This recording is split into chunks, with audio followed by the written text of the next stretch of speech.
Hello everyone. तो आपका IPS PO 2026 film का एग्जामिनेशन ओवर हो गया है। ठीक है, तो आपके जितने भी अटेम्प्ट है 50 60 70 जितने भी अटेम्प्ट है आईपीएस पीओ मेंस की प्रिपरेशन आज से स्टार्ट कर दो। ठीक है, क्योंकि अब जो है बहुत बच्चे कटअप कटअप खेलने में टाइम वेस्ट करेंगे, तो इससे अच्छा है जो मेंस की प्रिपरेशन करो। एसबीआई पीओ मेंस भी आपको 20 दिन के आसपास बचे हुए हैं। ठीक है, और आईपीएस पीओ 2026 मेंस को आपके पास मान के चल सकते हो 40 डेज है। ठीक है, पूरा आपके पास सितंबर है, 4 अक्टूबर तो आपका फिर एग्जाम ही है।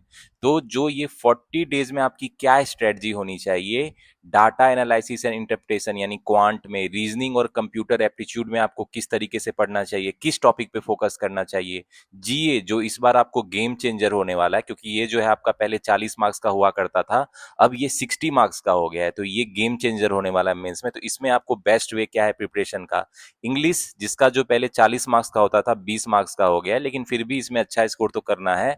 तो मेंस के पॉइंट ऑफ व्यू से आपको इंग्लिश में किस तरह के क्वेश्चन प्रिपरेशन करने पड़ेंगे, ठीक है, उसकी स्ट्रेटजी। और डिस्क्रिप्टिव जो आपका 25 मार्क्स का है, ऐसे और कंप्रीहेंशन, उसको लिखने का बेस्ट तरीका क्या है, कौन से इंपॉर्टेंट टॉपिक है, सारा आज हम लोग डिस्कस करने वाले हैं।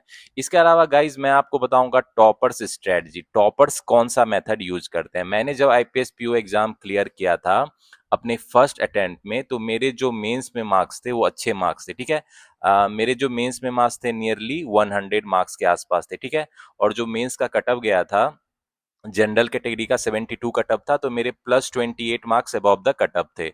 मतलब मेरा इंटरव्यू के पहले ही मतलब सिलेक्शन पक्का हो गया था। ठीक है, इसके अलावा खैर इंटरव्यू में भी मैंने अच्छा स्कोर किया, 73 आउट ऑफ 100 इंटरव्यूज में थे। मेरा पहला अटेम्प्ट था और मैंने आपको बहुत बार बताया सेल्फ स्टडी से ही मैंने प्रिपरेशन करी। ठीक है, तो इंटरव्यू आईपीएस पीओ के इंटरव्यू में मेरा 73/100 मार्क्स था। ठीक है, तो मेरा फाइनल सिलेक्शन हो गया था। मेरा जो फाइनल मार्क्स था जिसपे आपको अलॉटमेंट मिलता है 80-20 के रेशियो में होता है ना, 80 मार्क्स आपको वेटेज जो है मेंस के मार्क्स का मिलता है, जो टोटल 225 मार्क्स होता है। और जो है आपको फिर इंटरव्यू का भी जो होता है उसको इसका 80% वेटेज होता है। ठीक है, और जो है आपका इंटरव्यू का 100 मार्क्स है उसका 20% वेटेज होता है। ठीक है, तो जो गाइज मेरा मार्क्स था फाइनल वो नियरली 50 के आसपास था। ठीक है, और कटअप जो था 42 43 ऐसे गया था जनरल कैटेगरी का। ठीक है, तो मैंने इजीली क्लियर कर लिया था। तो मैं अपनी स्ट्रेटजी भी शेयर करूंगा कि मैंने कैसे 80-20 प्रिंसिपल, बहुत बच्चे इसको नहीं पता है, टॉपर्स का ये सीक्रेट है। 80-20 प्रिंसिपल को यूज करके आपको स्मार्ट वे में कैसे पढ़ाई कर सकते हो उसको भी हम लोग डिस्कस करेंगे। ठीक है, तो गाइज ये वीडियो सभी लोगों के लिए जिनके 40 40s में भी अटेम्प्ट है, 50s में भी अटेम्प्ट है, उनके लिए भी है। मेंस की प्रिपरेशन हम सबको करनी है, ऐसा नहीं है कि वो सब बच्चे इस वीडियो को स्किप कर दे। मेंस की प्रिपरेशन स्ट्रेटजी आपको पता होनी चाहिए, क्योंकि मेंस का प्रिपरेशन ही आपको हाथ में जॉब देगा। ठीक है, तो मेक श्योर मेंस की प्रिपरेशन करना मत छोड़ो। SBI PO mains, IPS PO mains की प्रिपरेशन करो, ये जो है आने वाले एग्जाम में आपको हेल्प करेगा। ठीक है, तो गाइज चलो इस स्ट्रेटजी वीडियो को स्टार्ट करते हैं। अब देख लेते हैं कि आपकी जो है क्या स्ट्रेटजी होनी चाहिए, डिफरेंट सब्जेक्ट में किस टॉपिक पे ज्यादा फोकस करनी चाहिए। प्रीवियस ईयर के क्वेश्चंस को भी देखेंगे किस तरह के आते थे, उसके अकॉर्डिंग इस बार में किस तरह के आपको क्वेश्चन आ सकते हैं क्वांट, रीजनिंग, इंग्लिश, जीए और डिस्क्रिप्टिव में, उसको भी हम लोग देख लेते हैं। ठीक है, तो चलो गाइज लेट्स गेट स्टार्टेड। सबसे पहले बात कर लेते हैं data analysis and interpretation section की, क्योंकि बच्चे को सबसे ज्यादा डर मैथ में लगता है, खासकर मेंस के मैथ से। ठीक है, SBI PO mains, IPS PO mains के मैथ से बच्चे बहुत खौफ खाते हैं, इसी की वजह से उनका कॉन्फिडेंस डाउन रहता है और वो मेंस एग्जाम देने के पहले ही डरे रहते हैं। तो सबसे पहले हम लोग इसकी स्ट्रेटजी ही डिस्कस कर लेते हैं। तो गाइज मैंने आपको प्रीवियस ईयर जो 2020 से लेके 2025 लास्ट ईयर तक वेटेज क्या रहा था मैथ में डिफरेंट टॉपिक्स का, उसका मैंने एक डाटा तैयार किया है। ठीक है, तो देखो इसमें जो है आपको डीआई एंड कैसलेट के जो है मैक्सिमम क्वेश्चन पूछे जा रहे हैं, 18 क्वेश्चन, 17 से 23, 10 से 11, 14, 19, 25। मतलब मान के चल सकते हो कि आपका जो 50% क्वेश्चन होता है लगभग डीआई और कैसलेट से ही होता है। ठीक है, तो इस बार आपका जो है क्या वेटेज है भाई, 40 क्वेश्चन आपको डीआई में पूछा जाएगा, data analysis and interpretation section में। ठीक है, उसका मार्क्स 60 मार्क्स रहेगा और आपको 45 मिनट का टाइम रहेगा। ठीक है, तो ये 2026 का अपडेटेड जो है वो है आपका पैटर्न है। तो गाइस इसके जो 40 क्वेश्चन है, इसमें से आपको डीआई एंड कैसलेट के कितने क्वेश्चन देखने को मिल सकते हैं भाई इस बार जो है 2026 में, तो मान के चल सकते हो नियरली 20 क्वेश्चन आपको डीआई एंड कैसलेट के देखने को मिल सकते हैं। मतलब 50% क्वेश्चन डीआई एंड कैसलेट का रहेगा, क्योंकि देखो प्रीवियस ईयर में सेम है, कंसिस्टेंट है। इसके अलावा आपको क्वांटिटी कंपैरिजन के भी प्रीवियस ईयर 3 क्वेश्चन पूछे गए थे, और इस ये थोड़ा अपडेटेड पैटर्न में क्वांटिटी कंपैरिजन का क्वेश्चन आपका आता है, ठीक है, जिसमें आपको 3 क्वांटिटी दी रहेगी या 2 भी दे सकते हैं, लेकिन मेंस एग्जाम है तो मेरे हिसाब से वो 3 देगी, क्योंकि क्वांटिटी कंपैरिजन वाला आईपीएस प्रीलिम्स में भी आया था, तो वो 2 स्टेटमेंट वाला था, ठीक है। लेकिन मेंस में जो रहेगा वो 3 स्टेटमेंट वाला रहेगा, और जो है मॉडरेट लेवल का रहेगा, ठीक है, मॉडरेट टू हाई लेवल, ठीक है। तो 3 स्टेटमेंट वाला क्वांटिटी कंपैरिजन भी पूछा जाएगा। इसके अलावा गाइस देखो, नंबर सीरीज और क्वाड्रेटिक इक्वेशन आपको मेंस में पूछा जाता है, ठीक है। तो ये जो है स्मार्ट बच्चे होंगे, इसके क्वेश्चन को स्किप नहीं करेंगे, खासकर जो नॉन मैथ बैकग्राउंड वाले बच्चे हैं, ये आपको मौका रहेगा क्वेश्चन को सॉल्व करने का। देखो 4 क्वेश्चन पूछे गए थे, 4 मतलब प्रीवियस ईयर 8 क्वेश्चन जो है आपके, प्रीवियस ईयर में 8 क्वेश्चन आपको पूछे गए थे, नंबर सीरीज से पूछे गए थे और quadratic equation. Obviously moderate level था, लेकिन पूछे गए थे, तो इस बार भी पूछे जा सकते हैं। तो इस तरह के क्वेश्चन को तो भाई छोड़ना ही नहीं है, इसको तो मतलब बना के स्टार्ट में ही रख देना है, ठीक है। तो इसमें जो है थोड़ा मॉडरेट लेवल पूछेगा, लेकिन ये आपके इस बार भी पूछे जाने के चांसेस है, ठीक है। तो हम लोग मेक श्योर करेंगे इस तरह के क्वेश्चन जितने भी पूछे जाएंगे, हम लोग 100% क्वेश्चन को सॉल्व करेंगे, ठीक है। तो गाइस इसमें जो नंबर सीरीज जैसे आपका रहेगा, तो इसमें क्या रहेगा, आपको 3 नंबर सीरीज दिया रहेगा, ठीक है। मैं बता रहा हूं इस तरह का पैटर्न आपको आ सकता है नंबर सीरीज में।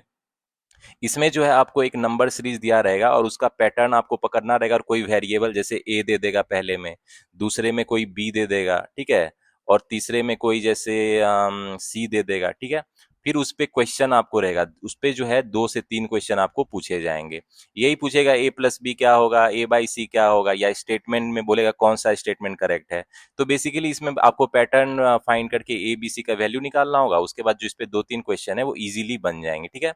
और क्वाड्रेटिक इक्वेशन में भी आपको इस तरह के क्वेश्चन देखने को मिल सकते हैं। क्वाड्रेटिक इक्वेशन में जो है आपको एक या 2 या 3 स्टेटमेंट दिया रहेगा, उसमें जो है क्वाड्रेटिक इक्वेशन आपको दिया रहेगा, क्वाड्रेटिक इक्वेशन रहेगा, ठीक है।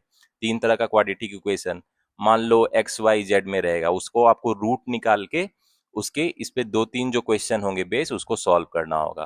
तो इस तरह के क्वेश्चन बनाने में क्या दिक्कत होनी चाहिए, इज इजी टू मॉडरेट होता है, तो इसको तो आपको नहीं करना ही करना है, ठीक है।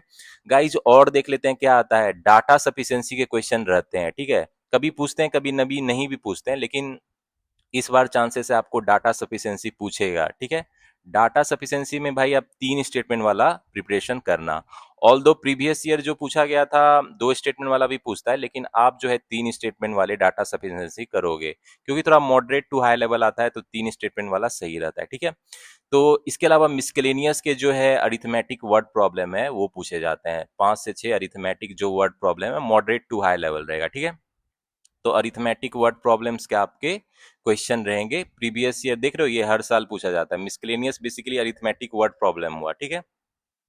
तो हर साल इसका वेटेज देख रहे हो अच्छा खासा है, तो इस बार भी चांसेस है आपको 6+ क्वेश्चन पूछे जा सकते हैं। क्वाड्रेटिक का भी चांस है, पूछा जा सकता है, नंबर सीरीज पूछा जा सकता है, ठीक है। और डाटा सफिशिएंसी और क्वांटिटी कंपैरिजन तो पूछा ही जाएगा, मुझे लग रहा है बहुत हायर चांस से पूछा ही जाएगा, ठीक है। तो गाइज देखो, अब आपको पता चल गया कि किस तरह के क्वेश्चन पूछे जा सकते हैं कंपेयर टू प्रीवियस ईयर के, मतलब टॉपिक वाइज वेटेज को हम लोगों ने देख लिया। तो अब गाइज है कि आपको कैसे प्रिपरेशन करना है। तो डीआई एंड कैसलेट में थोड़ा और डीप चलते हैं। डीआई एंड कैसलेट किस तरह का पूछा जा सकता है भाई, डीआई एंड कैसलेट जो है वो किस तरह का पूछा जा सकता है, इसको देख लेते हैं। तो देखो, बहुत बच्चे सोचते हैं कि अरिथमेटिक बेस्ड डीआई ही पूछा जाएगा, ऐसा जरूरी नहीं है। अरिथमेटिक बेस्ड डीआई पूछा जाता है, ये बात सही है। और प्रीवियस ईयर में जो है आपको प्रॉफिट एंड लॉस पे आपको एक मतलब पूछा गया था, लेकिन वो बेसिकली मतलब इजी टू मॉडरेट लेवल था, इतना कुछ मुश्किल नहीं था। लेकिन जो है आपको जो डीआई कैसलेट है, ये परसेंटेज पे भी पूछे जाते हैं, मेंस में भी परसेंटेज रेशियो प्रोपोर्शन के कॉन्सेप्ट पे पूछे जाते हैं। ऑब्वियसली थोड़ा मॉडरेट लेवल रहता है, लेकिन पूछे जाते हैं। तो परसेंटेज रेशियो प्रोपोर्शन या एवरेज के कॉन्सेप्ट पे अगर डीआई एंड कैस्टेट आपको मेंस में पूछा जाएगा, तो उसको तो आपको सॉल्व करना ही चाहिए भाई। हाँ, मान सकता हूँ अरिथमेटिक बेस्ड डीआई आपको चैलेंजिंग लगे, लेकिन ये प्रीवियस जो पूछा गया था वो भी इतना मुश्किल नहीं था कि मतलब आप नहीं कर पाओ, ठीक है। तो अरिथमेटिक बेस्ड डीआई में जो इंपॉर्टेंट टॉपिक है उसको भी देख लेते हैं। देखो, प्रॉफिट एंड लॉस बहुत इंपॉर्टेंट है, ठीक है, प्रॉफिट एंड लॉस।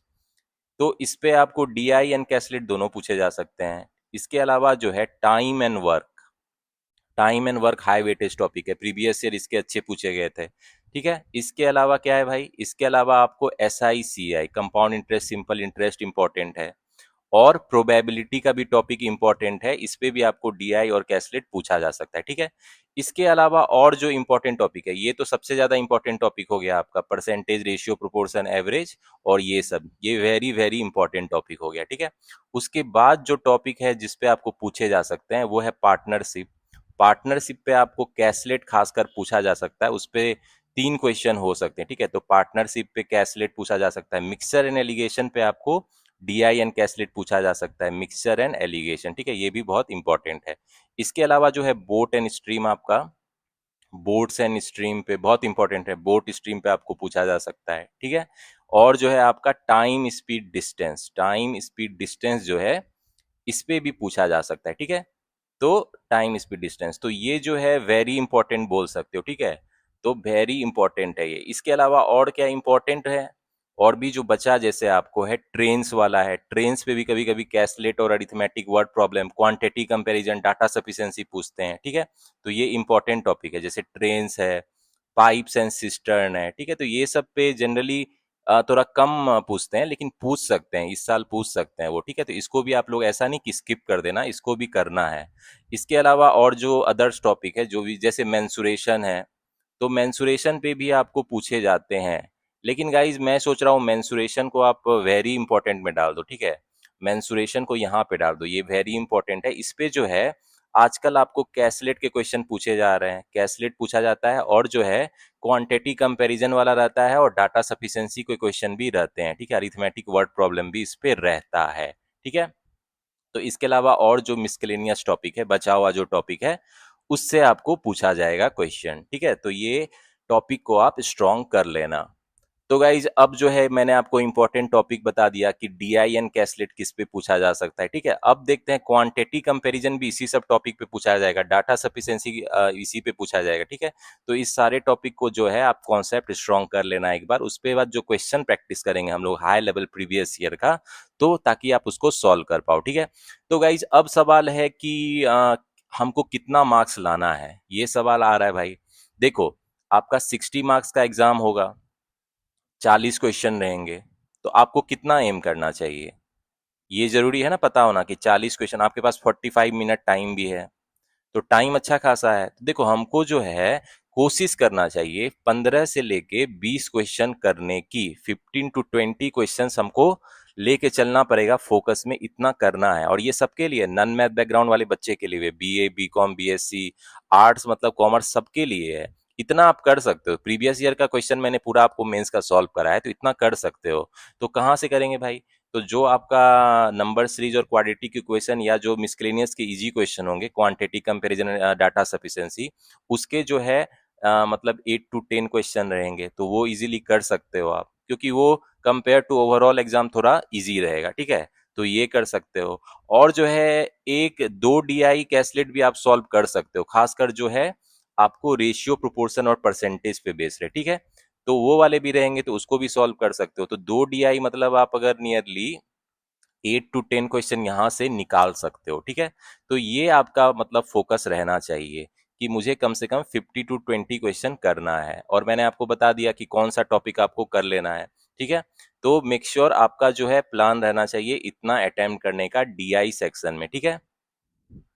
गाइज अब आ जाते हैं रीजनिंग एंड कंप्यूटर एप्टीट्यूड में, ठीक है। इसके भी आपको 40 क्वेश्चन रहेंगे, मेंस में 60 मार्क्स रहेगा और 45 मिनट का टाइम मिलेगा। तो फिर से हम लोग देख लेते हैं भाई, प्रीवियस ईयर वेटेज जो है किस टॉपिक के ज्यादा क्वेश्चन पूछे जा रहे हैं। तो 2020 से 2025 तक का मैंने डाटा लिया है, ठीक है। प्रीवियस जो 6 ईयर में भाई कौन से टॉपिक पे ज्यादा पूछा गया, तो देखो पजल एंड सीटिंग अरेंजमेंट पे जो है हर साल अच्छे क्वेश्चन पूछे जा रहे हैं, 15 क्वेश्चन, 20 क्वेश्चन, 18 से 19, मतलब 20 क्वेश्चन आप एक्सपेक्ट कर सकते हो इस साल भी, ठीक है। तो जो आपका 50% क्वेश्चन रहेगा, 50% भी इस साल जो क्वेश्चन रहेगा वो पजल अरेंजमेंट से हो सकता है, ठीक है। तो ये जो है आपको इंपॉर्टेंट टॉपिक है। तो गाइज अब सवाल आता है पजल एंड अरेंजमेंट में भी किस तरह के क्वेश्चन रहेंगे भाई। मैंने आपको बताया पजल एंड अरेंजमेंट में जो है 50% क्वेश्चन रह सकते हैं, ठीक है। तो गाइज देखो, इसमें जो है ऑब्वियसली मेंस एग्जाम है, तो थोड़ा मॉडरेट टू हाई लेवल वाला आपका पजल पूछा जाएगा, ठीक है। मॉडरेट रहेगा टू हाई लेवल। तो इसमें भाई किस तरह का पूछा जा सकता है पजल, तो इसमें जो पजल पूछा जाएगा वो कम से कम 3 से 4 वेरिएबल वाला रह सकता है, 3 से 4 वेरिएबल्स उसमें रहेंगे। तो इसमें जो हॉट टॉपिक है पजल का, वो डेजिग्नेशन बेस्ड पजल जो है ये बहुत पूछा जाता है, जिसमें पर्सन रहता है और वो पर्टिकुलर सिटी में बिलोंग करता है, वो सर्टेन स्पोर्ट्स खेलता है, 2-3 वेरिएबल रहता है। तो डेजिग्नेशन बेस्ड जो पजल है वो आप अच्छे से प्रैक्टिस कर लेना, ठीक है। तो डेजिग्नेशन बेस्ड पजल या रॉ पैरेलल रॉ वाला जो होता है उसमें जो है मेन से तो ऑब्वियसली आपको 2-3 रॉ दे देंगे। पैरेलल रॉ सिटिंग अरेंजमेंट जो है बहुत इंपॉर्टेंट है, ठीक है। इसके अलावा आपको क्या पूछ सकता है भाई, और जो इम्पोर्टेंट टॉपिक है वो क्या है? इसके अलावा जो है मेरे हिसाब से सिटिंग अरेंजमेंट में जो सर्कुलर वाला है, सर्कुलर है या रेक्टेंगुलर है, डिफरेंट काइंड ऑफ शेप में पूछा जा सकता है आपको। और इसमें जो है इनसाइड एंड आउटसाइड फेसिंग रहेगा, ठीक है। इनसाइड एंड आउटसाइड फेसिंग रहेगा और 8 to 10% हो सकते हैं, ठीक है, क्योंकि थोड़ा मेन से थोड़ा ज्यादा पर्सन रहेगा। इसके अलावा आपको भाई कौन सा पजल पूछा जाता है?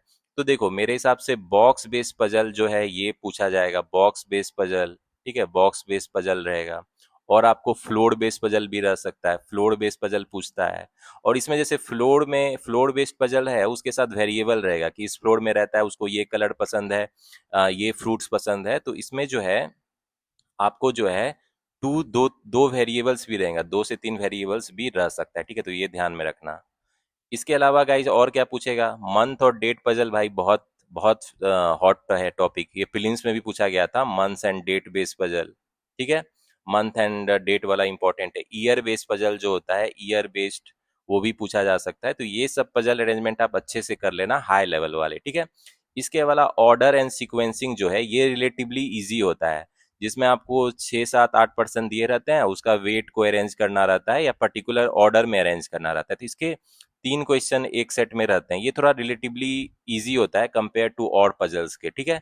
तो इस तरह के पजल आप प्रैक्टिस कर लेना, क्योंकि देखो 50% क्वेश्चन पजल अरेंजमेंट के आने वाले हैं भाई। 50% मतलब 40 में से 20 क्वेश्चन आपको पजल अरेंजमेंट के रहेंगे, मतलब 4-5 सेट रह सकता है मेंस में, ठीक है। तो मेक श्योर पजल अरेंजमेंट पे आप ज्यादा ध्यान देना। इसके अलावा जो है गेम चेंजर है रीजनिंग में, वो है क्रिटिकल बाई लॉजिकल रीजनिंग, ठीक है। ये इजी है रिलेटिवली, जो है पजल अरेंजमेंट से तो बहुत इजी है। बेसिकली ये इंग्लिश की रीडिंग कंप्रीहेंशन है, और इसमें जो आपको पैराग्राफ दिया रहेगा उसमें स्टेटमेंट से आपको कंक्लूजन निकालना रहेगा, या काउज इफेक्ट रहेगा, या मतलब इन्फेरेंस वाला रहेगा। देख रहे हो हर साल इसका पूछा जा रहा है। तो इस बार भी चांसेस है 8 to 10 क्वेश्चन पूछा जा सकता है, ठीक है। मतलब मिनिमम 8 क्वेश्चन मुझे लग रहा है आपको क्रिटिकल रीजनिंग का रहेगा। तो क्रिटिकल रीजनिंग अच्छे से पढ़ लेना। क्रिटिकल रीजनिंग जो है मैंने सोर्सेस बता रखे हैं आपको, तो वहां से पढ़ लेना अच्छे से। क्रिटिकल रीजनिंग जो है बेसिकली ये इजी रहेगा, इजी टू मॉडरेट लेवल रहता है, ठीक है।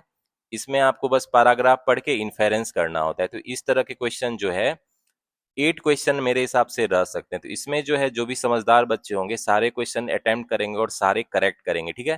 क्योंकि देखो पजल अरेंजमेंट थोड़ा मुश्किल रहता है, कुछ बच्चों से पजल अरेंजमेंट नहीं हिलता है, लेकिन क्रिटिकल रीजनिंग तो आप मैनेज कर सकते हो अगर थोड़ा स्मार्ट वे में प्रिपरेशन करो तो, ठीक है। इसके अलावा गाइज और किस टॉपिक के पूछे जाते हैं? देखो रीजनिंग में भी आपको डाटा सफिशिएंसी के क्वेश्चन देखने को मिलते हैं, हर साल पूछे जा रहे हैं, 2 से 3 स्टेटमेंट वाले हो सकते हैं, ठीक है। तो इसको प्रिपरेशन करना। इसके अलावा जो है कोडेड डायरेक्शन डिस्टेंस और कोडेड ब्लड रिलेशन या कोडेड साइलोगिज्म, मतलब साइलोगिज्म का क्वेश्चन देगा लेकिन कोडिंग डिकोडिंग करके देगा, ब्लड रिलेशन डायरेक्शन डिस्टेंस के क्वेश्चन को कोडिंग डिकोडिंग से मिक्स करके देगा, ठीक है। और न्यू पैटर्न का कोडिंग डिकोडिंग क्वेश्चन भी रहेगा। तो मतलब कोडिंग डिकोडिंग स्ट्रेट फॉरवर्ड नहीं रहेगा, उसको किसी टॉपिक के साथ कंबाइन करके थोड़ा पूछा जाएगा, ठीक है। तो उसको ध्यान रखना। कोडेड इनइक्वालिटी भी रह सकता है, ठीक है। तो ये सब क्वेश्चन आपको प्रैक्टिस करना है। इसके अलावा गाइस जो है मशीन इनपुट आउटपुट को जो है 5 क्वेश्चन देंगे, तो ये जो होता है मतलब मैनेजेबल है, ये इसके आप बना सकते हो, ये इजी होता है रिलेटिवली। और गाइस जब मैं इजी बोल रहा हूँ तो मैं पजल और अरेंजमेंट के कंपैरिजन में इजी बोल रहा हूँ, ठीक है। मॉडरेट क्वेश्चन ही रहेगा, लेकिन compare to puzzle and arrangement machine input output easy होता है। इसमें जो है आपको वर्ड और नंबर का कॉम्बिनेशन है उसको पर्टिकुलर सीक्वेंस में अरेंज करना होता है, तो इतना तो कर हो ही जाएगा आपसे। और देख रहे हो ये हर साल पूछा जा रहा है, ठीक है। तो मशीन इनपुट आउटपुट पे अच्छे से प्रैक्टिस करना। इस बार भी आईपीएस पीओ मेंस में इसके क्वेश्चन आपको बिल्कुल पूछे जा सकते हैं, ठीक है। तो इस पे भी आप अच्छे से प्रिपरेशन कर लेना। तो गाइज और जो है क्या कर सकते हो, इसमें जो है मैंने इंपॉर्टेंट सारा बता दिया, ये सब टॉपिक कर लेना। मिसकेलेनियस के भी कुछ क्वेश्चन आ सकते हैं, जिसमें आपको ऑड वन आउट वो मीनिंगफुल वर्ड बनाना है, तो वो सब भी थोड़ा इजी होता है। तो मिसकेलेनियस के क्वेश्चन को भी आप अच्छे सॉल्व कर सकते हो, ठीक है। तो गाइस अब आता है कि कितने अटेम्प्ट करना चाहिए भाई। अब तो मैंने आपको बता दिया कि कितने अटेम्प्ट आपको आईपीएस पीओ 2026 के मेंस में रीजनिंग में करना चाहिए, कितना कर सकते हो, ठीक है। तो चलो इसको देख लेते हैं। देखो 40 क्वेश्चन है, टोटल 60 मार्क्स का है। तो आपको एम रखना चाहिए 20 से लेके 25 क्वेश्चन तक अटेम्प्ट कर सकते हो। ठीक है, इतना ट्राई कर सकते हो। पजल अरेंजमेंट का अगर आपको एक या दो सेट बन गया तो मतलब बहुत अच्छा माना जाएगा। ठीक है, लेकिन उसके अलावा जो अदर्स क्वेश्चन है जैसे इनपुट आउटपुट है, इसको तो आप बिल्कुल कर सकते हो, या कोडिंग डिकोडिंग मिक्स वाला जो रहेगा वो भी आप कर सकते हो, लॉजिकल वाला कोडिंग डिकोडिंग रहेगा। ठीक है, वो कर सकते हो आप। चाहे वो डायरेक्शन डिस्टेंस या ब्लड रिलेशन से मिक्स रहे तो कोई बात नहीं है, लेकिन वो तो मतलब तो कोडिंग डिकोडिंग आप कर सकते हो। तो ये ब्लड रिलेशन डायरेक्शन डिस्टेंस या इनइक्वालिटी के साथ मिक्स वाला रहेगा तो कोई नहीं, थोड़ा सा आपको मॉडरेट टू हाई लेवल वाला कोडिंग डिकोडिंग न्यू पैटर्न वाला प्रैक्टिस कर लेना, जो मेंस में आपको प्रीवियस ईयर में पूछे गए थे। इसके अलावा जो है क्रिटिकल रीजनिंग के जितने क्वेश्चन रहे, 8 क्वेश्चन पूछा जा सकता है मेरे हिसाब से। तो 6 to 8 क्वेश्चन जितने भी पूछे, क्रिटिकल रीजनिंग आप 100% एक्यूरेसी के साथ अटेम्प्ट करना, इस पे आप फोकस रखो। और जो मिसलेनियस के इजी क्वेश्चन है उसको भी आप सॉल्व कर लेना। ठीक है, तो इतना करोगे तो मेरे हिसाब से 20 से 25 क्वेश्चन आप एम कर सकते हो। चलो 25 आपको ज्यादा लग रहा है तो कम से कम 20 क्वेश्चन तो आपको करने ही चाहिए, इतना कर सकते हो। क्योंकि देखो 40-50% पजल लेगा लेकिन अदर्स क्वेश्चन भी रहेंगे, तो आपके पास ऑप्शन रहेगा। बहुत बच्चे को पजल अरेंजमेंट मेंस का नहीं बनता है, ऑब्वियसली 3-4 वेरिएबल वाले होते हैं। तो आपको ये सब टॉपिक पे फोकस करना है, input output coding decoding critical reasoning और मिसलेनियस के जो इजी क्वेश्चन है उसको आप सॉल्व कर लेना, तो आपका जो है अच्छा अटेम्प्ट हो जाएगा। ठीक है,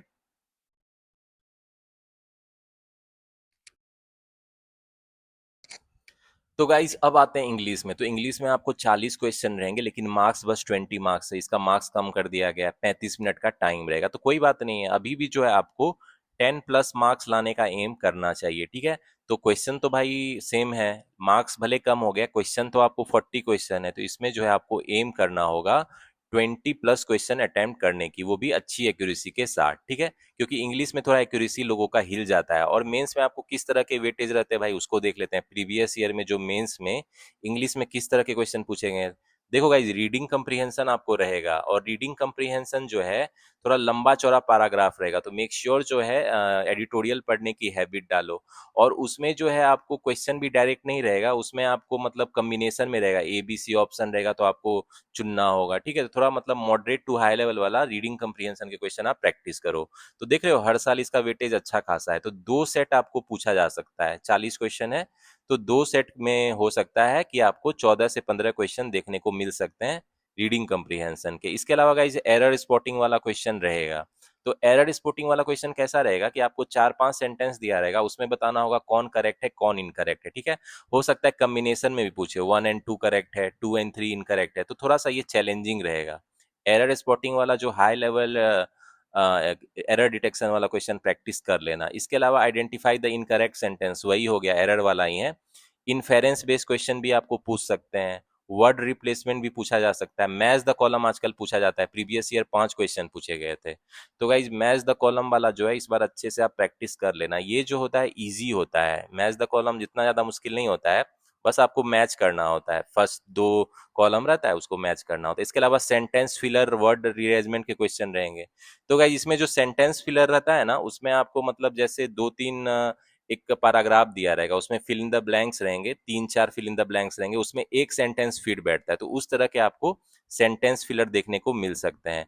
इसके अलावा आपको वर्ड स्वैप वाला क्वेश्चन रहता है जो आपको प्रीलिम्स में रहता है, सेंटेंस रिअरेंजमेंट भी रहता है, फ्रेज रिप्लेसमेंट पूछता है। ठीक है, क्लोज टेस्ट पूछता है, ये इंपॉर्टेंट है, पैराग्राफ बेस्ड तो फिल इन द ब्लैंक्स होता है, ये इजी होता है रिलेटिवली। ठीक है, तो ये क्वेश्चन आप अच्छे से प्रैक्टिस कर लेना, और मिसलेनियस के क्वेश्चन हो सकते हैं। तो गाइज क्या है इंग्लिश में कैसे हमको अटेम्प्ट करना है भाई, तो आरसी का जो है आपको एक सेट कम से कम अटेम्प्ट करना है, एक सेट तो आपको लगाना ही पड़ेगा, मतलब 8 to 10 क्वेश्चन यहाँ से निकल गए। इसके अलावा जो आपको है फिलर्स वाला जो क्वेश्चन है, जो फिलर्स वाला रहता है फिल इन द ब्लैंक्स, वो इजी होता है, तो उसको आप कर सकते हो। मैच द कॉलम जो है वो कर सकते हो आप। ठीक है, जिनका इंग्लिश वीक भी है, मान लो हिंदी बैकग्राउंड से हो या आपकी इंग्लिश स्ट्रांग नहीं है, तो फिर भी आप जो है ये सब क्वेश्चन कर सकते हो, मैच द कॉलम्स के क्वेश्चन है, रिलेटिवली इजी होते हैं। या क्लोज टेस्ट जो है वो भी कर सकते हो, जिसमें आपको पैराग्राफ दिया रहता है और फिल इन द ब्लैंक्स रहता है। ठीक है, इसके अलावा जो ये तो कर सकते हो, लेकिन ट्रिकी क्या होता है, जो आपको एरर डिटेक्शन आएगा वो आपको high level error detection practice करना होगा, जो सेंटेंस वाला कॉम्बिनेशन वाला रहता है। ठीक है, उसमें आपको जो है sentence based error detection practice करना होगा, जिसमें 5 सेंटेंस आपको दिए रहते हैं और आपको बोलना होता है इसमें कौन करेक्ट है कौन इनकरेक्ट है, वो भी कॉम्बिनेशन में। इसके अलावा जो पारा जंबल पूछा जाएगा वो ट्रिकी रहेगा। 7-8 सेंटेंस रहेगा, आपको अरेंज करना रहेगा, या सेंटेंस रीअरेंजमेंट भी पूछ सकता है। 5 सेंटेंस दिया रहेगा और उसको आपको अरेंज करना रहेगा, तो ये थोड़ा ट्रिकी होता है, तो इसको अच्छे से प्रैक्टिस कर लेना। ठीक है, तो ये सब थोड़ा ट्रिकी वाला है, ये जो है चैलेंजिंग है। इसके अलावा इसमें जो है फ्रेज रिप्लेसमेंट वाला अगर पूछेगा तो वो भी इजी होता है, उतना मुश्किल नहीं है फ्रेज रिप्लेसमेंट। ठीक है, या आपको जो है वर्ड स्वैपिंग वाला रहेगा, वर्ड रिअरेंजमेंट वाला, वो भी इजीली बना सकते हो। ठीक है, और जो है वर्ड यूजेज पे भी आपको रह सकता है, वर्ड यूजेज पे रहेगा, एक वर्ड दिया रहेगा उसका यूजेज रहेगा, आपको बताना होगा कौन सही है नहीं सही है। ठीक है, तो आपको प्लान करना है कि मुझे 20+ क्वेश्चन अटेम्प्ट करना है। ठीक है, और जो है 10+ मार्क्स का, इतने क्वेश्चन 10+ मार्क्स का। ठीक है, और जो है मेक श्योर एक्यूरेसी इंग्लिश में थोड़ी 90% या उससे ज्यादा रखना, एक्यूरेसी इतना रखना ही है आपको। ठीक है, अब गाइज आते हैं जो गेम चेंजर होने वाला है इस बार आईपीएस प्रो मेंस में, वो है आपका जीए जनरल अवेयरनेस। इसका जो वेटेज है अब बढ़ गया है, इस साल जो है आपको 60 मार्क्स का हो गया है। पहले ये आपको 40 मार्क्स का होता था, अब ये 60 मार्क्स का हो गया। 50 क्वेश्चन देंगे, 60 मार्क्स का रहेगा। ठीक है, मतलब हर क्वेश्चन जो है 1.2 मार्क्स का हो सकता है, इसको 35 मिनट रहेगा। तो अब जनरल अवेयरनेस को भाई आपको कैसे प्रिपरेशन करना है, तो देखो अक्टूबर में आपका जो है आईपीएस पीओ मेंस का एग्जाम है। ठीक है, तो उसके जो है उसके पहले के जो है मैं कहूंगा 7 to 8 मंथ का आप कर लो। मैं हमेशा 6 मंथ बोलता हूँ, लेकिन मेंस एग्जाम के पहले के मैं थोड़ा 1-2 महीने एक्स्ट्रा कर लो। इतना का जो है आप करंट अफेयर्स अच्छे से कर लो, करंट अफेयर्स कर लो, ये जरूरी है। ठीक है, इसके अलावा जो बैंकिंग अवेयरनेस है, बैंकिंग अवेयरनेस बहुत इंपॉर्टेंट होने वाली है। बैंकिंग अवेयरनेस, ठीक है, तो बैंकिंग अवेयरनेस का वेटेज ज्यादा रहता है आपको जीए में। ठीक है, बैंकिंग एग्जाम में तो बैंकिंग अवेयरनेस में भी दो तरह का बैंकिंग अवेयरनेस रहता है, एक होता है स्टैटिक, एक होता है करंट अफेयर से रिलेटेड। ठीक है, तो इसको आपको अच्छे से करनी है। और पढ़ाई का तरीका मैंने आपको बताया है ना, कि कहीं एक जगह से अच्छे मतलब पीडीएफ से कर लो आप, एक जगह से पीडीएफ कहीं अच्छी जो है अफेयर्स क्लाउड का मंथली पॉकेट पीडीएफ या जिसकी भी अच्छी पीडीएफ हो, जहाँ पे सारा न्यूज एक जगह कंपाइल करके दिया रहता है, कंपिलेशन दिया रहता है। ठीक है, उसको कर लो। और जो है क्विजेज एमसीक्यू ज्यादा करो, इससे आपको याद रहेगा। क्विजेज मल्टीपल चॉइस क्वेश्चन जो है वन लाइनर ज्यादा करो, उससे आपको याद रहेगा। तो रिटेन करना है तो ऑप्शन से याद करना सीखो, वो आपको बहुत टाइम तक याद रहेगा। ठीक है, तो गाइस स्टैटिक आप कहाँ से पढ़ सकते हो, तो आरबीआई के वेबसाइट पे जाना। आरबीआई का जो वेबसाइट है रिजर्व बैंक ऑफ इंडिया का, वहां पे फ्रीक्वेंटली आस्क्ड क्वेश्चन का सेक्शन है, वहां से आप स्टैटिक बैंकिंग जैसे repo rate, reverse repo rate, CRR, SLR, सारा इंफॉर्मेशन दिया है, गोल्ड लोन रिलेटेड।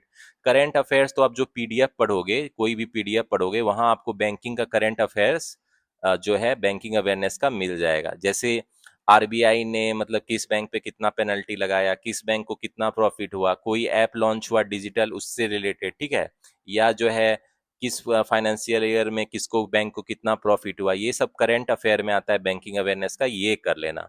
इसके अलावा गाइस जो नेशनल इंटरनेशनल न्यूज है, इंडिया और जो देश विदेश का न्यूज है उससे रिलेटेड भी पूछ सकता है। ठीक है, तो ये ध्यान में रखना, इंटरनेशनल न्यूज रहेगा। या स्पोर्ट्स जो है, जैसे अभी आईपीएल रिलेटेड या फीफा वर्ल्ड कप हुआ है उससे रिलेटेड पूछ सकता है। अवार्ड्स रिलेटेड पूछ सकता है, फेमस कोई अवार्ड किसको मिला, अभी जो मैथ का जो अवार्ड मिला था ट्यूरिंग अवार्ड, या नोबल किसको मिला। ठीक है, या स्पोर्ट्स में जो है द्रोणाचार्य अवार्ड किसको मिला। ठीक है, तो ये सब पूछ सकता है अवार्ड्स रिलेटेड। इसके अलावा जो भी स्टैटिक में और भी जो टॉपिक है इंपॉर्टेंट उसको भी कर लेना, स्टैटिक में ज्यादा जो इंपॉर्टेंट टॉपिक्स है उसको भी कर लेना। तो ये सब से आपको जो है जनरल अवेयरनेस में पूछा जाने वाला है। आजकल जनरल अवेयरनेस भी थोड़ा मॉडरेट लेवल आने लगा है, लेकिन मेक श्योर आप क्विजेज एमसीक्यू वन लाइनर ज्यादा करना, इससे आपको याद रहेगा। ठीक है, तो जनरल अवेयरनेस में आपको कितना एम करना चाहिए भाई, 60 मार्क्स है तो आपको कम से कम 25 to 30 मार्क्स का एम करना चाहिए। ठीक है, क्योंकि भाई देखो मैथ रीजनिंग इंग्लिश थोड़ा टफ रहेगा, लेकिन जीए तो बेसिकली मेमोराइजेशन का चीज है, तो इसमें तो आपको इतना मार्क्स लाने की ट्राई करनी चाहिए। और बहुत बच्चे सोचते हैं तुक्का मारना सही नहीं होता है। देखो गाइस, अगर आप एग्जाम में कैलकुलेटेड रिस्क ले रहे हो तो वो सही है, जैसे आप दो ऑप्शन के बीच में कंफ्यूजन है तो थोड़ा रिस्क ले रहे हो तो वो सही है।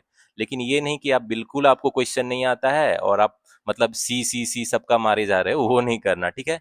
तो तुक्का नहीं मारना है, थोड़ा कैलकुलेटेड रिस्क लेना है आपको रियल एग्जाम में, क्योंकि कभी कभी हम लोग कंफ्यूज रहते हैं, कोई क्वेश्चन का आंसर क्या होगा, दो ऑप्शन में कंफ्यूज है, तो रिस्क ले सकते हैं, 50-50% चांस रहे तो थोड़ा कैलकुलेटेड रिस्क लेना, लेकिन मेक श्योर तुक्का नहीं मारना है, ठीक है। तो जीए को अच्छे से पढ़ो, 60 मार्क्स जो इसका होने वाला है, इसमें जो मैक्सिमम स्कोर करेगा मेंस क्लियर करने का, उतना उसका चांस बढ़ जाएगा। क्योंकि गाइस देखो, आपका जो प्रीवियस ईयर जो था 225 मार्क्स का एग्जाम हुआ था, ठीक है, मेंस की बात कर रहा हूं, तो कटअप जो जनरल का गया था वो 75 पॉइंट समथिंग गया था, ठीक है, 75 मार्क्स गया था। और सेक्शनल कटअप तो ऑब्वियसली नॉर्मल होती है, सिंगल डिजिट में होती है, उसकी तो चिंता नहीं करनी है। तो 75 मार्क्स में जो है, सोचो अगर आप जीए में जो है 25 प्लस मार्क्स ले आओ सिर्फ जीए में, तो आप जो है इसका वन थर्ड जो है, वन थर्ड तो ऐसे ही मार्क्स ले आए टोटल मेंस का। तो कटअप प्रीवियस ईयर जैसे ही रहेगी, हर साल पेपर जो है मतलब सेम लेवल रहता है, और प्रीवियस ईयर से सीट बढ़ गई है, तो प्रीवियस ईयर से तो ज्यादा कटअप नहीं जाएगा, ऑब्वियसली पेपर के लेवल पे रहेगा। लेकिन देख रहे हो, जीए में 25 प्लस स्कोर करने से आप वन थर्ड जो है मेंस का मार्क्स कटअप का ला सकते हो, इसीलिए जीए बहुत इंपॉर्टेंट है। इस पे आप अच्छे से पढ़ाई करो, और जो है पीडीएफ एक अच्छे सोर्स से पढ़ो, बाकी जो है क्विजेज एमसीक्यू वन लाइनर आप ज्यादा करो, ठीक है। अब आ जाते हैं डिस्क्रिप्टिव, जो है ये भी इंपॉर्टेंट है, 25 मार्क्स का रहेगा, दो क्वेश्चन रहेंगे ऐसे एंड कंप्रीहेंशन पे, ठीक है। तो गाइज डिस्क्रिप्टिव में जो है ऐसे लिखने पे आपको किस किस चीजों पे ध्यान देना होगा। तो देखो, ऐसे आई थिंक 250 वर्ड्स में शायद आपको लिखना रहेगा, खैर वो इंस्ट्रक्शन में दिया रहेगा। तो ऐसे किस टॉपिक पे आ सकता है, आर्टिफिशियल इंटेलिजेंस पे आ सकता है, एआई रिलेटेड टॉपिक हो सकता है, या आपको डिजिटल बैंकिंग रिलेटेड टॉपिक रह सकता है, ठीक है, डिजिटल बैंकिंग, ये सब इंपॉर्टेंट टॉपिक है। और जो करंट हॉट टॉपिक है वो भी देख लेना। इसके अलावा आपको क्या आ सकता है, सस्टेनेबल डेवलपमेंट पे आ सकता है, सस्टेनेबल डेवलपमेंट जो है उस पे आ सकता है, ठीक है, ये सब इंपॉर्टेंट टॉपिक है ऐसे का। और जो भी करंट हॉट टॉपिक्स चल रहा है, जैसे वॉर चल रहा है, उसके कारण पेट्रोल का प्राइस बढ़ा, उससे इकोनॉमी पे क्या मतलब असर पड़ा, ये सब भी आप टॉपिक जो है इंपॉर्टेंट इंपॉर्टेंट देख लेना, ठीक है, करंट हॉट टॉपिक्स। और कंप्रीहेंशन के लिए भी जो इंपॉर्टेंट टॉपिक है आप देख लेना। तो गाइज ऐसे एंड कंप्रीहेंशन लिखने में जो चीजें बहुत इंपॉर्टेंट है वो है इंग्लिश ग्रामर का प्रॉपर यूज। ऐसे लेटर आप ऐसे या कंप्रीहेंशन लिखोगे तो मेक श्योर इंग्लिश ग्रामर आप सही से लिखना। क्योंकि देखो, एक एग्जांपल देता हूं, जैसे हैज और हैव के बाद हम लोग, हैज और हैव के बाद हम लोग वर्ब का थर्ड फॉर्म यूज करते हैं। अब बहुत बच्चे इसमें मिस्टेक कर देते हैं, जैसे सी हैज रिटेन, तो कोई कोई बच्चे इसको लिख देंगे सी हैज राइट द लेटर, कुछ लोग बच्चे ऐसे लिखेंगे।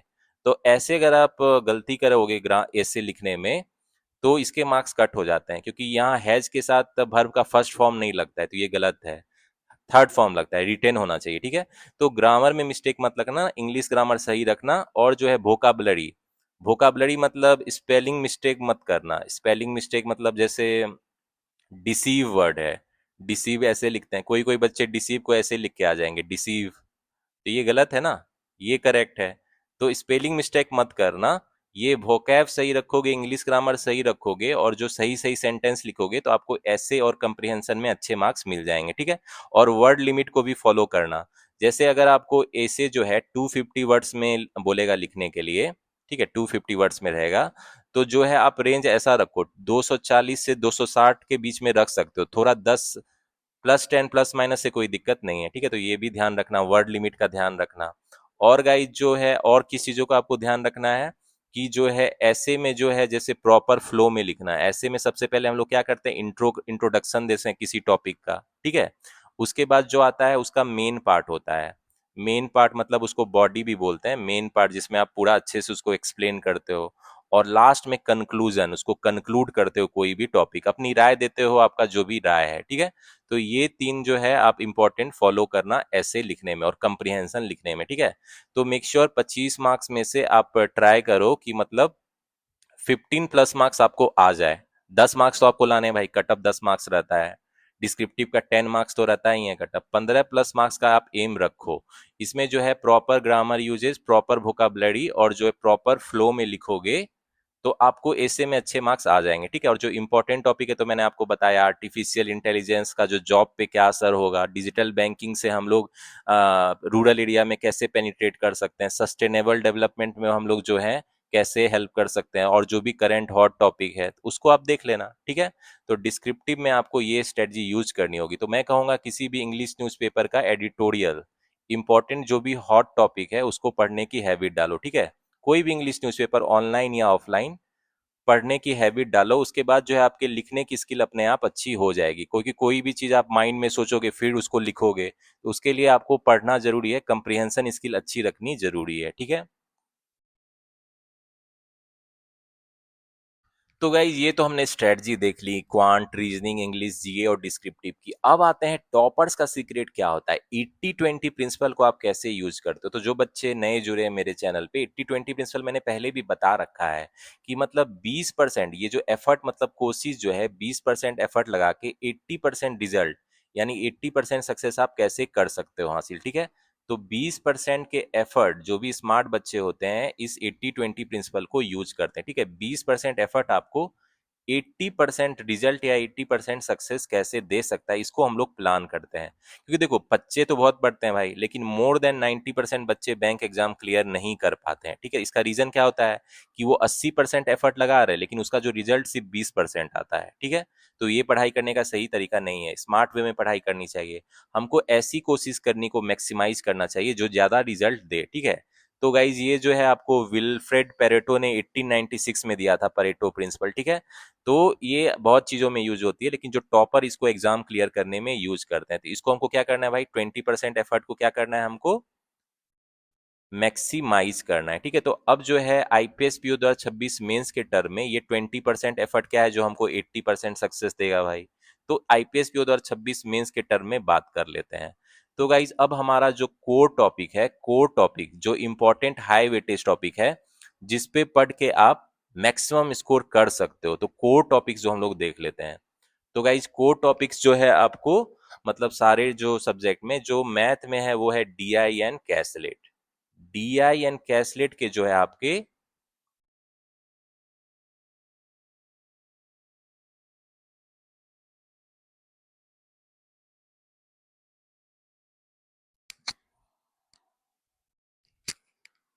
तो गाइज डीआई एंड कैसलेट के जो आपके मतलब 50% क्वेश्चन रह सकते हैं, ठीक है। तो ये कोर टॉपिक है।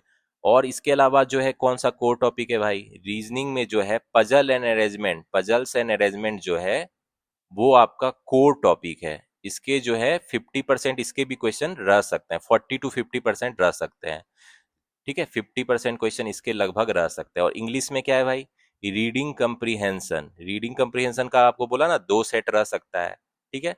यानी 14-15 क्वेश्चन आपको 40 क्वेश्चन में रीडिंग कंप्रीहेंशन का रह सकता है, ठीक है। तो हायर चांस है आपको 2 सेट पूछेगा ही, 2 सेट तो पूछेगा ही, और 14-15 क्वेश्चन रह सकता है। इसके अलावा जो है क्रिटिकल रीजनिंग, रीजनिंग में जो क्रिटिकल रीजनिंग है ये भी आपको जो है मतलब बहुत इंपॉर्टेंट है। और ये जो होता है इजी टू स्कोर है, मेंस का जो आपका लेवल होता है भाई टफ लेवल होता है, तो इसमें जो क्रिटिकल रीजनिंग में ज्यादा स्कोर करेंगे उसका सक्सेस का चांस उतना बढ़ जाएगा। तो इस टॉपिक पे जो पढ़, इतने टॉपिक पे आप फोकस अच्छे से करके मोर देन 50% क्वेश्चन मेंस के सॉल्व कर सकते हो। और सोचो अगर मोर देन 50% क्वेश्चन सॉल्व कर लोगे तो आपको मेंस क्लियर करने से कोई नहीं रोक सकता है, ठीक है। तो डीआई एंड कैसलेट मैथ में हो गया, पजल अरेंजमेंट रीजनिंग और क्रिटिकल रीजनिंग हो गया, और रीडिंग कंप्रीहेंशन इंग्लिश में, ये जो है इस पे जो स्ट्रॉन्ग पकड़ बना लेगा उसका एग्जाम क्लियर करने से कोई नहीं रोक सकता है, ठीक है। तो गाइज मैंने आपको ऑलरेडी बता दिया है कि डीआई एंड कैसलेट में जो आपको अरिथमेटिक बेस्ड डीआई एंड कैसलेट आपको करना पड़ेगा, ठीक है। तो अरिथमेटिक बेस्ड डीआई एंड कैसलेट की मैं बहुत सारी वीडियोस भी लाने वाला हूँ, जो प्रीवियस ईयर में पूछे गए थे, जो इस साल पूछे जा सकते हैं। तो उस वीडियो को देख के आप प्रैक्टिस करना और अप्रोच सीखना कि इस तरह के क्वेश्चन को सॉल्व करने का बेस्ट अप्रोच क्या होता है, ठीक है। क्योंकि इससे जो है अरिथमेटिक बेस्ड डीआई से बच्चे डरते हैं, खौफ खाते हैं, लेकिन मैं आपको SBI PO mains, IPS PO mains का प्रीवियस ईयर का बहुत क्वेश्चन ऑलरेडी सॉल्व करा चुका हूँ, ठीक है। इसके अलावा पजल अरेंजमेंट में जो है 3 से 4 वेरिएबल वाले आप अच्छे से प्रैक्टिस कर लेना, जिसमें डेजिग्नेशन बेस्ड पजल, या जो आपका पैरेलल रॉ वाला है, या जो सीटिंग अरेंजमेंट है सर्कुलर वाला, स्क्वायर वाला, और जो आपको box based puzzle, floor based puzzle, month date puzzle, year based puzzle है, सीक्वेंस एंड ऑर्डरिंग वाला अच्छे से कर लेना। तो पजल अरेंजमेंट में अगर आप एक सेट भी सॉल्व कर दोगे, 1 से 2 सेट सॉल्व कर लोगे तो आपका काम तो बन जाएगा, ठीक है। एक सेट भी सॉल्व कर लोगे तो आपका बहुत अच्छा हो जाएगा एग्जाम, ठीक है। इसके अलावा रीडिंग कंप्रीहेंशन में जो है थोड़ा लेंथी पैराग्राफ रहेगा, बहुत लंबा चौड़ा रहेगा, तो उससे उस पे जो क्वेश्चन रहेंगे वो भी थोड़े चैलेंजिंग रहेंगे। जैसे स्ट्रेट फॉरवर्ड नहीं रहेगा कि एक ऑप्शन है, आपको दो तीन ऑप्शन का कॉम्बिनेशन वाला रहेगा, ठीक है। तो लेंथी वाला थोड़ा बड़ा रीडिंग कंप्रेहेंशन सॉल्व करने की प्रैक्टिस करना, जो मॉडरेट टू हाई लेवल हो, ठीक है। और खासकर इसके 2 सेट पूछे जाएंगे, तो आपको कम से कम कोशिश करना है 1 सेट तो बना देने का। और क्रिटिकल रीजनिंग में जितने हैं, जैसे स्टेटमेंट कंक्लूजन वाले हैं, ठीक है, स्टेटमेंट्स कंक्लूजन वाले हैं, या काउज एंड इफेक्ट वाले हैं, ठीक है। तो इसमें भी डिफरेंट वेराइटी के आपके क्वेश्चन पूछे जाते हैं। क्रिटिकल रीजनिंग में भी काउज एंड इफेक्ट वाले पूछे जाते हैं, काउज एंड इफेक्ट वाले, ठीक है। तो इसमें जो जितने तरह के इन्फेरेंस बेस्ड क्वेश्चन भी रहते हैं, इन्फेरेंस बेस्ड क्वेश्चन रहते हैं, ठीक है। तो जितने वैरायटी के आपको क्रिटिकल रीजनिंग प्रीवियस ईयर में पूछे गए थे, वो भी आप अच्छे से प्रैक्टिस कर लेना, क्योंकि इसके भी आपको जो है 8 क्वेश्चन के आसपास पूछे जा सकते हैं। आजकल जो है थोड़ा वेटेज बढ़ गया है, आईपीएस पीओ मेंस में भी, एसपीआई पीओ मेंस में भी, ठीक है। तो गाइस, जो स्मार्ट बच्चा होगा वो इस टॉपिक पे फोकस करेगा एक्स्ट्रा, और इसके जो है high level question, high level new pattern question solve करेगा, ठीक है। तो मेक श्योर आप इस टॉपिक पे जो है high level new pattern question solve करना, खासकर जो प्रीवियस ईयर के हैं। अगर इसमें आप अच्छा कर लोगे इस टॉपिक में, तो आपका मेंस का सिलेक्शन नियरली तय है, ठीक है।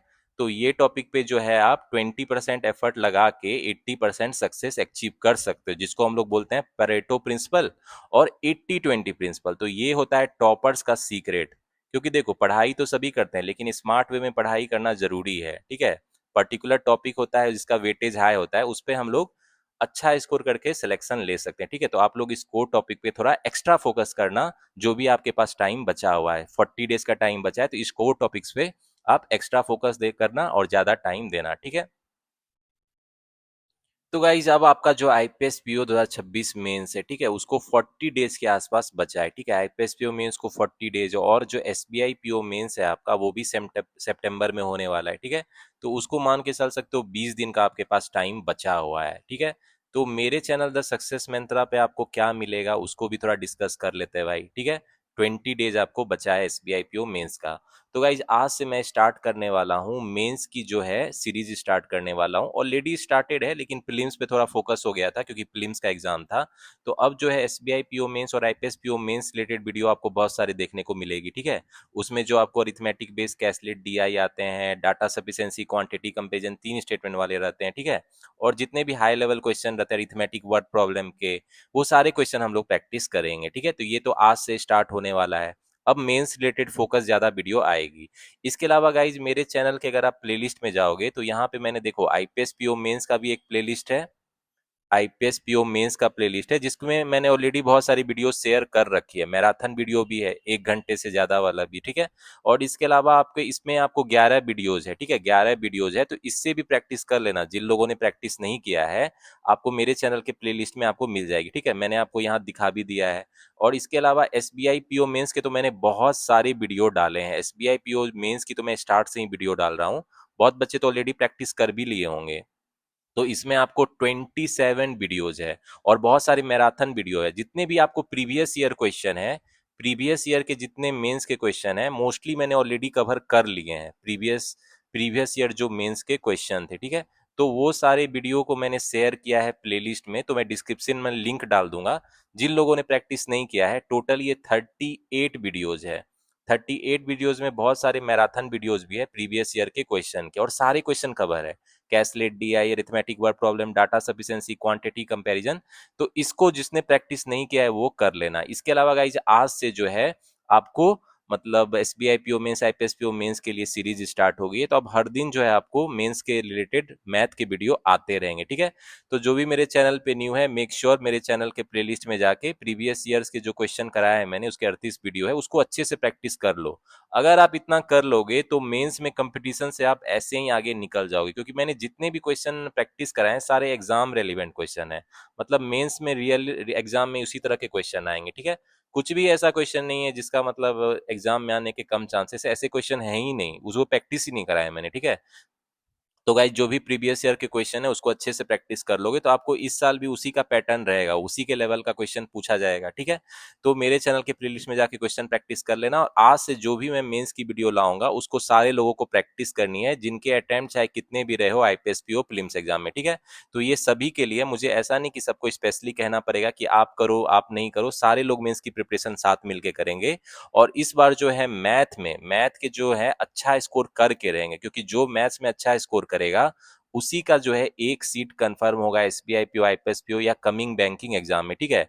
तो अगर आपको एक सीट कंफर्म करना है तो मेंस के मैथ को करना होगा, और मैं बिल्कुल सिंपल वे में बताऊंगा, मैथ बिल्कुल सिंपल वे में बताऊंगा, अप्रोच बताऊंगा आपको कि मेंस के क्वेश्चन को सॉल्व करने का सबसे इजीएस्ट वे क्या है। तो आप नॉन मैथ बैकग्राउंड के भी हो, बीए बीकॉम बीएससी हो, तब भी आप लोग जो है मेंस के क्वेश्चन को इजीली सॉल्व कर लोगे, ठीक है, क्योंकि मैं आपको ऐसा अप्रोच बताऊंगा जिससे क्वेश्चन जो है मेंस लेवल के इजीली सॉल्व हो जाए, ठीक है। तो गाइज मेरे चैनल पे आज से वीडियो आएगी तो उसको अच्छे से प्रैक्टिस करना। और गाइज जो मैंने आपको आईपीएस 2026 की स्ट्रेटजी बनाई है, 40 दिन आपके पास बचे हैं, तो सारी स्ट्रेटजी को यूज करो। खासकर जो स्मार्ट स्ट्रेटजी, जो कोर टॉपिक्स पे फोकस करने वाली बात बताई और किस तरह के क्वेश्चन पूछे जा सकते हैं, उस सारे क्वेश्चन को आप आज से ही प्रैक्टिस करना स्टार्ट कर दो, ठीक है। फिर आपको आईपीएस पीओ क्लियर करने से कोई नहीं रोक सकता है, ठीक है। तो hopefully guys this video will help you in clearing coming IPS PO exam. और एसबीआई पीओ मेंस में भी इस स्ट्रेटजी को यूज कर सकते हो। दोनों एग्जाम बेसिकली सेम लेवल हो गया, डिस्क्रिप्टिव को छोड़ दे तो बेसिकली सारे सब्जेक्ट के मार्क्स वाइज डिस्ट्रीब्यूशन सेम है और लेवल भी सेम है, ठीक है। तो एसबीआई पीओ मेंस में भी स्ट्रेटजी को आप यूज कर सकते हो, ठीक है। तो गाइस चलो मिलते हैं नेक्स्ट वीडियो में। आज बहुत सारी वीडियो आने वाली है मेंस की, तो उसको आप प्रैक्टिस करना अच्छे से, और अगर मतलब अप्रोच सीख लोगे मेंस क्वेश्चन सॉल्व करने का, तो फिर जो है मेंस में आपको मैथ के क्वेश्चन आराम से सॉल्व हो जाएंगे, ठीक है। चलो गाइज मिलते हैं नेक्स्ट वीडियो में। Till the time keep studying, keep preparing and keep enjoying.